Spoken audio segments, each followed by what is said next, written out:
And welcome, folks, to the first part of our 30-second lecture here in Math 353. So today, for the first part of today's lecture, we're going to do some practice from some line integrals. In last lecture, we thought about line integrals of scalar-valued functions, and we thought about line integrals of vector fields. And I mentioned that because the formulas for the two are so similar, it's easy to get a little bit mixed up on what's being asked and which techniques you should employ. So let's get some practice with doing these in the wild in some sense, and that I am not going to alert you as to which techniques are useful. Instead, I'll just hand you a problem and you have to decide how to proceed. So let's begin with a sample problem where we let C be the portion of the unit circle centered at the origin, taking counterclockwise, and we want that portion of this circle where y is less than or equal to 0. I'm also going to define f of xy to be x times e to the y. And I want you to find for me the integral of little f along c with respect to variable s here, a ds integral. So pause the video, work on that. If you need to review last lecture, that would make sense right now. This is also material from the early part of chapter 16 of Stewart if you need further reference. Alright, that should be ample time to pause the video and attempt the problem. Let's have a look. So the first thing to do is to think about your integrand. Is your integrand scalar valued or is it a vector field? Here my integrand is mapping R2 into R, so it is a scalar valued function. I feed it an ordered pair, an xy pair from the plane, and it spits back out a single number. That means we're going to use our formula for the line integral of scalar valued functions. We'll be taking integral from a to b of little f of r hat multiplied by the magnitude of r hat prime. It is also our job at this point to come up with a parameterization for our curve. We were just given a geometric description of the curve, and we need an actual parameterization for it. So we know how to parameterize circles centered at the origin. This is a circle of radius 1, being the unit circle centered at the origin. And because we only want the lower half of this circle, the part where t is greater than, where y is less than or equal to 0, we're going to let t go from pi to 2 pi to get the lower half of that circle taken counterclockwise. So that is the context. We need to piece together our integrand here. So I need f of r hat and I need the magnitude of r hat prime. I have to find both of these factors so I can multiply them together and ultimately compute this one-dimensional integral. So little f of xy is x times e to the y, that was given, and r hat of t is cosine of t comma sine of t, that was also given. That means f of r is going to be given by this formula. So we've got x, which along c is cosine, and then e to the y, and along c, y is given by sine. So here's my e to the y. This is x times e to the y, when this is my x and this is my y here. So there's little f of r hat. We also need the magnitude of r hat prime. First I'll find r hat prime itself. I take derivatives component-wise. These are trig functions, so the derivatives are relatively straightforward. And then when I find the magnitude of that derivative vector, it turns out to just be 1. In fact, it is a distinguishing characteristic of circular motion that the tangent vector maintains constant magnitude. In fact, the position vector also maintains constant magnitude. So we get the magnitude of r hat prime equal to 1, and now I can set up my final integrand. The integral of little f along c is going to be the value of little f on r, that's this that we found, multiplied by the magnitude of r hat prime, which is given here. And the integral is taken with limits of integration given by the bounds on our parameter t. So multiplying by 1 doesn't hurt anything, nothing gets more complicated. I'm looking at cosine t times e to the sine t. That's going to be a u sub problem. If I let u be sine of t, then cosine t dt is going to be my du expression as shown here. So this is going to simplify quite easily. I'm glossing over some of the details of the u sub here, but I've given you the core of it. And then integrating from pi to 2 pi, or taking this antiderivative between pi and 2 pi, we actually get 1 minus 1, which is 0. So if we were to interpret this It is a height of a winding wall that we're computing by taking this integral, as we saw when we discussed integrals of scalar valued functions, line integrals of scalar valued functions. But with my integrand being given by x e to the y, e to the y is always positive, but the x values are going to be negative here on the left half of my winding wall and positive on the right half of my winding wall. So we've actually got a wall, quote unquote, that drops into the ground over here and then comes up above ground for the right half of the curve. And it does it in a symmetric way so that everything balances out and we get a total area of 0 with negative area, quote unquote, and positive area canceling out. So we got 0 for that one. Alright, let's have another sample problem. So let's let C be the graph of the function y equal to the natural log of x, where we're interested in that portion of the graph where x is between 1 and 3. I want you to find for me the integral along C of f hat dot dr hat, where f hat is given by this equation. So f hat of xy is going to be x comma e to the 2y rather. So give that some thought, pause the video, attempt the problem, and we will discuss it presently. If you're just waiting for me to keep going here because you don't actually want to pause it and do the problem, you are not doing yourself a favor.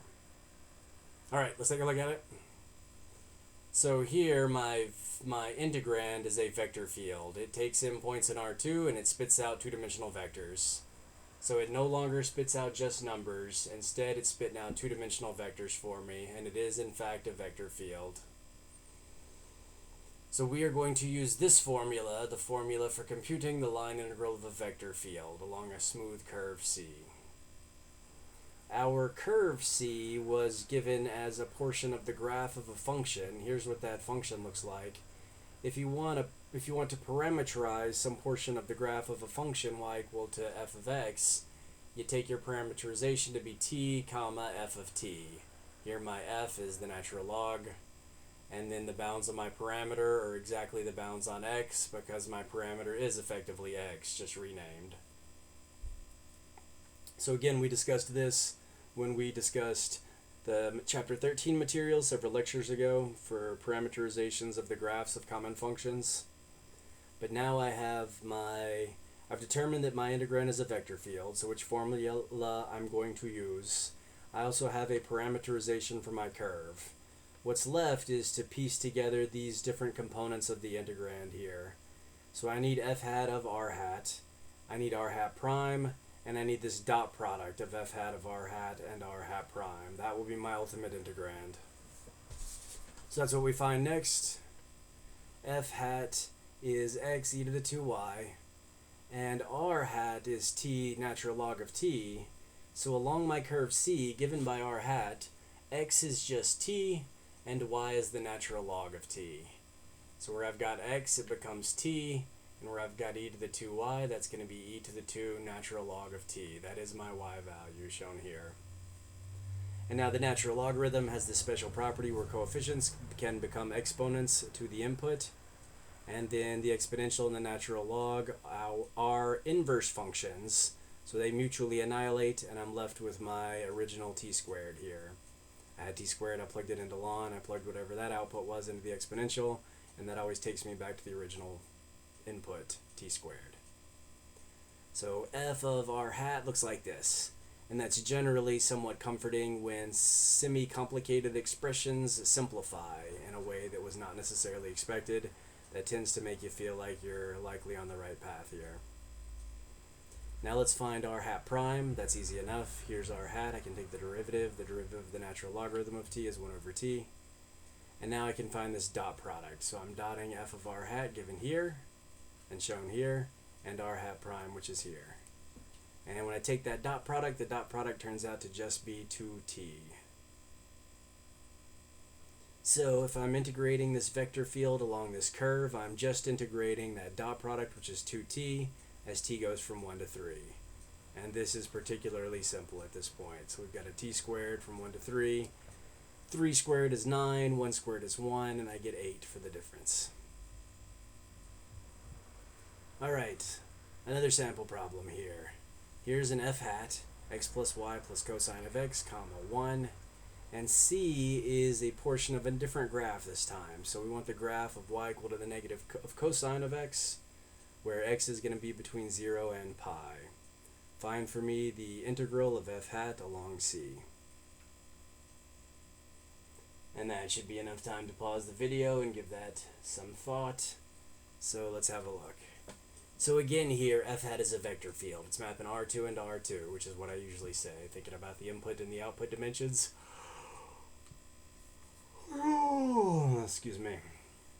So we are looking at a vector field, and we're going to use our formula for computing the line integral of vector fields along smooth curves, the same formula we just used in the previous sample problem. Again, we are taking our curve to be a portion of a graph of a function, so I'm going to parameterize that in the usual way. X is just going to be my parameter t, and my y value is going to be that function of t. So the negative of cosine of t here, and t is going from 0 to pi. And we now need the same three terms that we can build that our integrand is built out of as we needed last time. We got to find f hat of r hat, we have to find r hat prime, and we have to find the dot product of those two vectors. So f hat of r hat here, f hat was x plus y plus the cosine of x. So this is my x value, this is my y value, those are both given here, and then cosine of x is just going to be cosine of t. So this is x plus y plus cosine of x. These are canceling and I just get a t. And the y component of my vector field was always 1, the constant 1, so that doesn't change. Now I can find r hat prime easily enough. I'm differentiating a polynomial and a trig function. The derivative of negative cos is sine. And now I'm taking a dot product. So t1 dotted with 1 sine, and I get t plus sine. Now the integral of this vector field along this curve is going to be the integral from 0 to pi of t plus sine of t dt. And we can integrate this easily enough. It's a polynomial and a trig function. I'm looking at 1/2 t squared minus cosine of t, going from 0 to pi. That's going to be pi squared over 2 plus 2. The integral of sine of t as t goes from 0 to pi is 2. That's the area of one of the humps of the trig functions. Alright, yet another sample problem. So let f of xy be x plus y cubed, and let c be the curve given by parameterization r hat of t, which is t cubed comma t, and 0 is less than or equal to t, which is less than or equal to 1. Find for me the line integral of little f along c. Alright, let's have a look at the solution, now that you have undoubtedly worked it out for yourself. This is another scalar valued function. So this function outputs numbers, not vectors. And so we're taking a line integral of a scalar valued function along a smooth curve. So this is a typo here. So I'm giving you f of xy, x plus y cubed, and r hat of t, which is t cubed and t. So that's our x value and that's our y value. This should say little f of r hat. That's what I'm actually finding. I'm plugging in what x and y are along the curve c into my equation for little f. So f was x, which is now t cubed, plus y cubed. Y is now t, so here's y cubed here. And I'm getting 2t cubed out of that. So apologize for the typo. This should be little f of r hat of t. It is also true that r hat prime of t is going to be 3t squared comma 1. I'm just differentiating this expression component-wise. I can then find the magnitude of that derivative vector. And I'm going to be squaring both of the components, summing those squares, and taking the root of that sum. And if I rearrange it a bit, it looks like 1 plus 9 t to the 4th power. So now my line integral of my little f along c is going to be the integral from 0 to 1. Here's my f of r hat expression, 2t cubed. And here's my magnitude of r hat prime expression, the square root that we just found. And this is going to be a u sub problem. If everything under the radical is u, then the derivative of that is going to be some constant times t cubed, which is essentially the other factor involved in my integrand.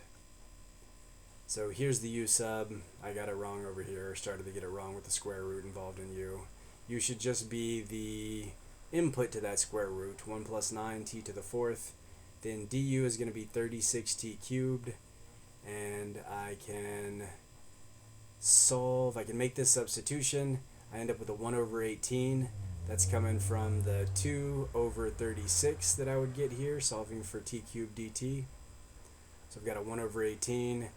U to the 1/2's antiderivative is going to be 3/2 u times 2/3. Doing a bit of cancellation there, we end up with 1 over 27 as the constant coefficient.